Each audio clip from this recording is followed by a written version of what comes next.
In the pale winter light of a January morning in Detroit, Michigan, three boys, Leo 9, Micah 7, and Caleb 5, pushed through the revolving doors of Great Lakes Trust and Savings.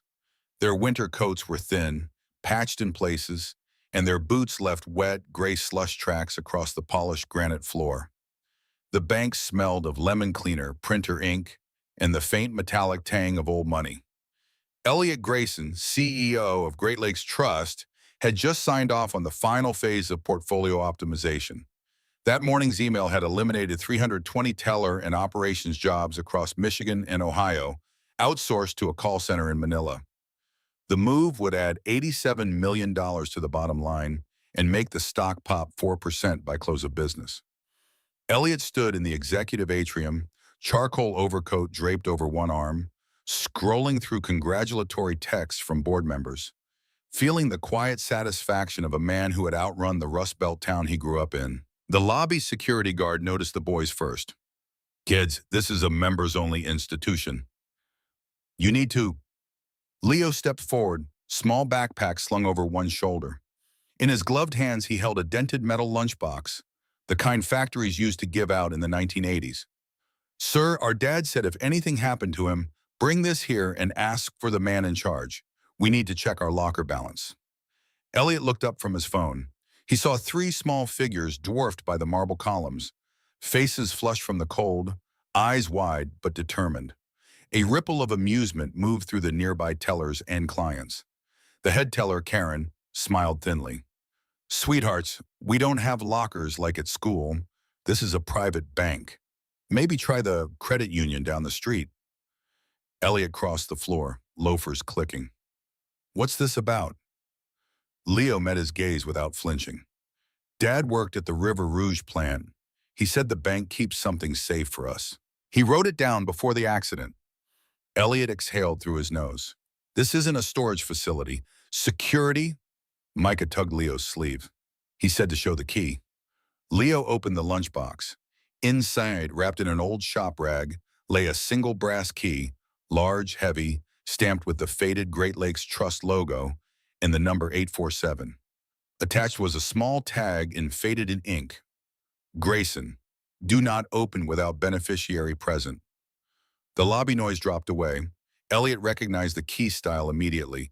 It belonged to the old safe deposit vault level, decommissioned in 2002 when the bank went digital.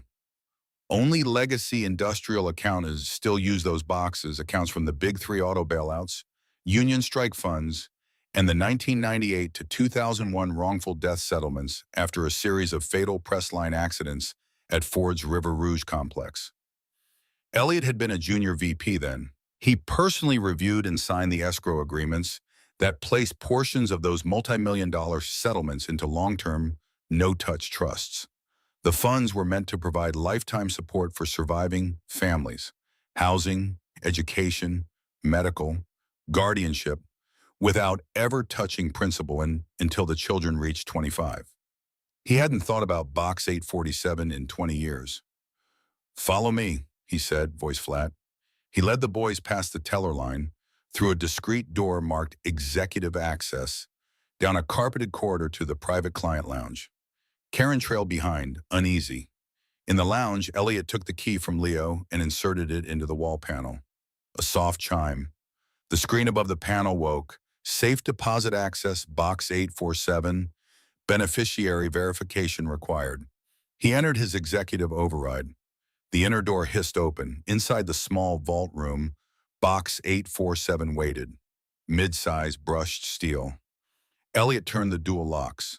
The door swung outward. No cash stacks, no jewelry. Just two items. A thick manila envelope sealed with red wax, stamped beneficiary note, "Do not open except in presence of minors." A single ledger printout, dated 2001, showing the initial deposit, $22,400,000 from Ford Motor Company / River Rouge Wrongful Death Settlement Fund, allocated to the family of James Jimmy Whitaker, deceased, line worker, press operator. Current balance line, $41,780,000.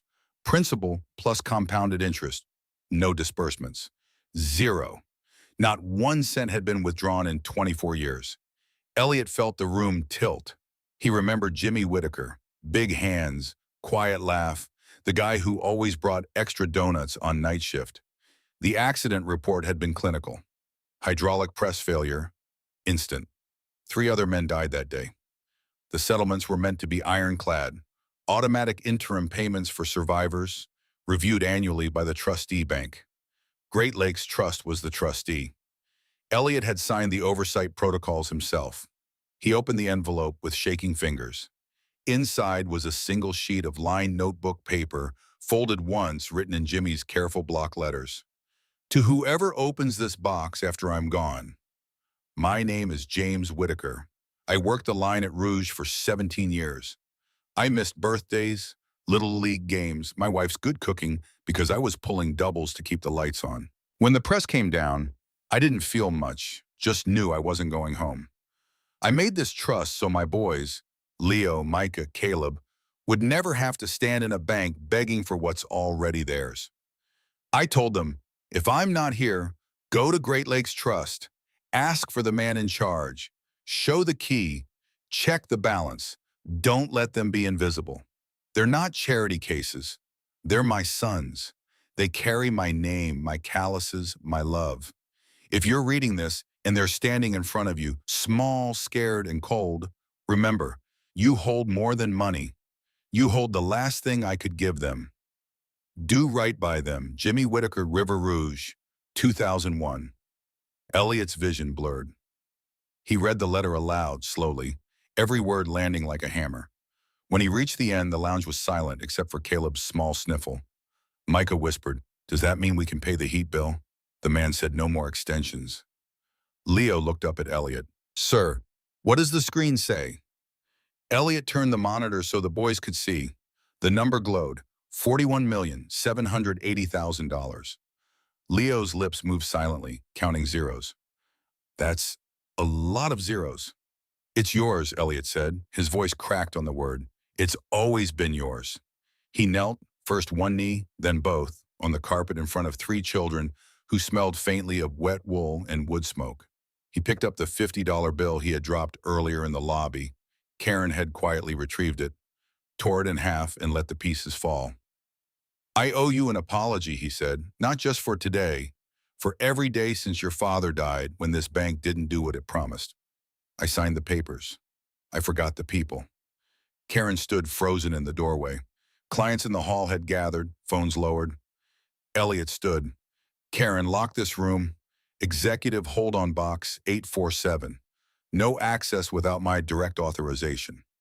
He turned to the boys. "We're going upstairs. Some things shouldn't be talked about in a hallway."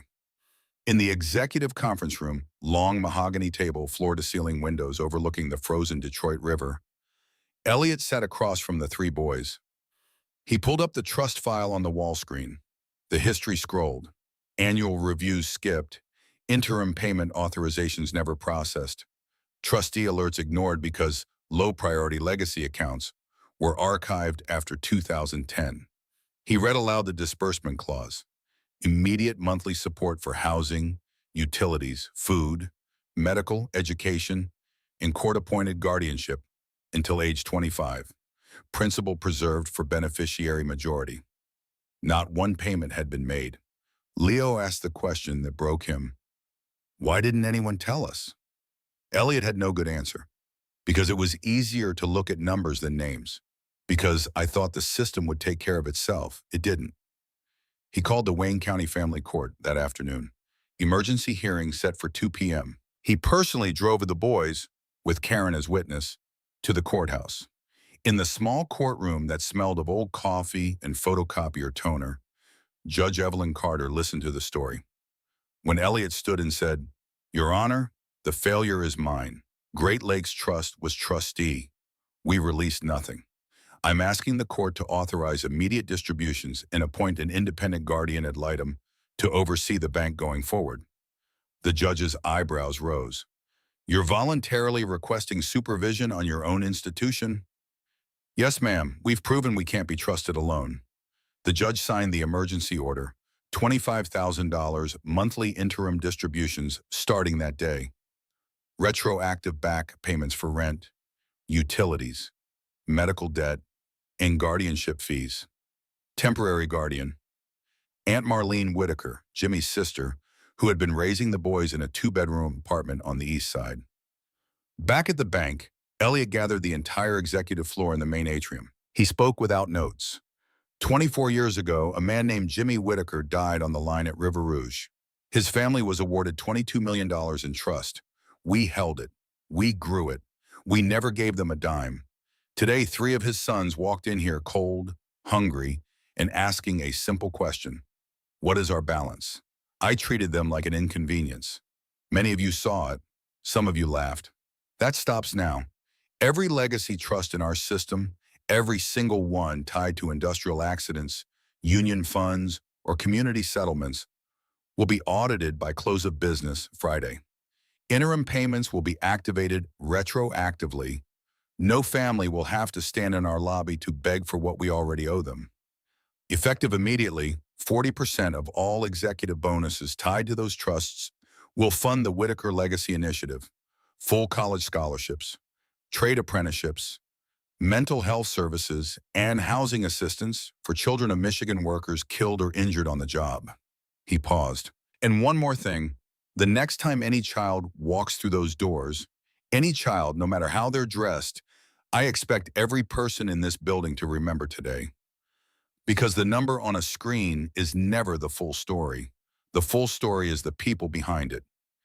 He stepped down. No applause. Just quiet nods, a few tears, and the sound of people opening laptops to start pulling files. In the months that followed, 214 legacy accounts were reviewed. $2.1 billion in delayed disbursements went out to families across the Midwest. Aunt Marlene moved the boys into a 3-bedroom house in Dearborn Heights. The trust paid off back rent, medical bills from Micah's asthma, Leo's glasses, Caleb's speech therapy. The Whitaker Legacy Initiative awarded its first 47 scholarships that spring, named after Jimmy and the other 3 men who died that day. A small bronze plaque appeared in the lobby. A balance is more than money. It is a life protected. J.W. Elliot kept Jimmy's letter in his wallet. Every morning he touched it before opening email. On the wall outside his office hung a photograph, him sitting on the porch swing of the new house with Leo, Micah, and Caleb. All 4 smiling, snow dusting their shoulders, the Detroit skyline faint in the background. The $41 million did what it was always supposed to do. Paid for heat that never got shut off, food that never ran out, school supplies, summer camp, college visits, and the slow rebuilding of 3 childhoods interrupted too soon. But the real locker that opened that January morning wasn't in the vault. It was in Elliot Grayson's chest, the one he had kept locked for decades, thinking success meant distance from the people who built the world he lived in. Years later, when people asked how Great Lakes Trust changed, the story had always started the same way. One winter morning, 3 little boys walked into this bank to check their balance. And the man who thought he already knew the answer had his whole life measured instead. Thank you for staying with this story until the very end. If it moved you even just a little, please leave a like, share it, and subscribe to the channel. Your support helps bring more heartfelt stories to life every single day.